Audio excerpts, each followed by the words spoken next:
چاقر رو نیما رو ببرم یه جایی که قشنگ حسابی به خودش بترسه، لذت ببره، کیف کنه.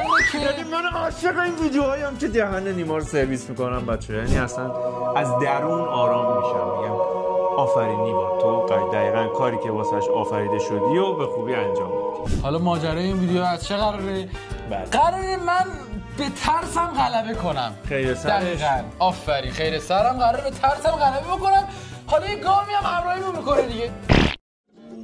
من همونم که یه روز دیگه بالاخره ما هستیم. بله من فوبیا من چیه؟ الان میبری که فوبیا ارتفاع دارم. من روی حشرات و خزندگان چیزم متاسفانه میرینم تو خودم. خیلی بیشتره این داداش. میرینم تو خودم. حالا اونجایی هم که من میخوام ببرمت قشنگ اینو حس میکنی. این گامم مثل که قرار من ببری یه جایی که من به ترسم غلبه بکنم. اصلا عجله‌ای ندارم که بخوام برم، ولی پس من خیلی عجله دارم. بریم که بهش گفتم ما زود میایم.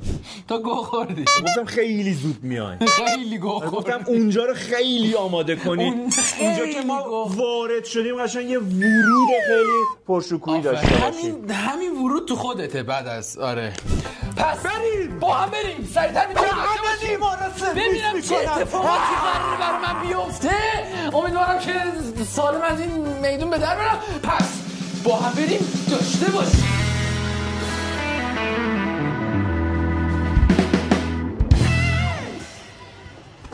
برو تو عمودی ما. بسم الله الرحمن الرحیم. آقا سلام. خیلی مخلصی. خوبی آقا؟ قربون شما برم. قربونت دارم. فدات شم. خیلی خوشبختم. قربونتون برم. خوشبختم. شما خوبی؟ قربون شما برم. ممنونم. چون دیدم یه سری چیزایی قایم کردیم. برو آقا ما آقا نیمامون رو آوردیم. اینجا فقط استراحت. یه ذره آره. مگه اومدم دکتر، مگه دامپزشکی منو آوردی؟ اونجا میبرمت بالا. اونجا هم لازم داری ببری. خوب شد یادآوری کردی. بله بفرمایید. دیگه دست خودتونی آقا نیمای ما. آب بندیش کنید خلاصه دیگه. نمه این یخش باشه. من اومدم فهمیدم این دو تا رفیق هستن دارن با هم حرف میزنن. مثلا قبلا متوجه شدم با هم صحبتاشونو کردن. من این وسط بودم. بستم تو رو قشنگ اینجا آب بندی کنن تحویل من بدن. ببرمت با کروکودیل کشتی بگیری قشنگ.